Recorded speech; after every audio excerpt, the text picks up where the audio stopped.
Ida for storming off after dinner with my wife. Hi all. Earlier tonight my wife told me she had to call one of her male employees to about some work business. I was preparing to start cooking dinner and didn't think anything of it, not unusual. She went out the back porch and started talking. I could hear some of what they were talking about from where I was in the kitchen. They were complaining about other employees at the business, how the holiday was and what they got up to, personal issues in the employee's family life. Not a lot of actual business. I gave her a 5-minute warning that dinner is about to be ready, and I thought this is where normally you would start winding down the conversation. At this point the phone call had been going for well over an hour. I finished cooking and plated up, and let her know that her food is good to go, and she gives me the 1 minute and I'll be there gesture. So I go pour out some drinks, go sit at the table and wait.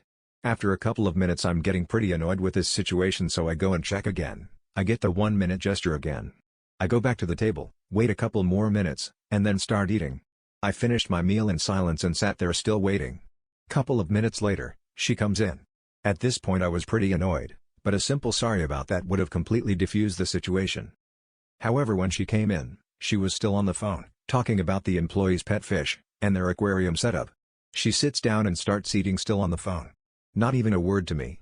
I found that to be so unbelievably rude that I got up, washed my plate and stormed off. The call went for another few minutes after that, lasting over an hour and a half total. When she finished talking, she came in and yelled at me for being upset with her for having friends and not allowing her time to talk to them.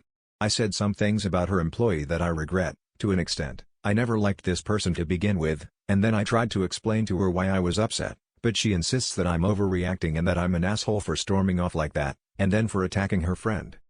This is the first incident like this. She doesn't have a lot of friends and rarely has phone calls like this. We don't always eat dinner together, but most nights we do, especially if I've cooked something nice. I asked her why she didn't just hang up when I told her dinner was ready, and she said it would have been rude. Was I too impatient? Did I overreacted?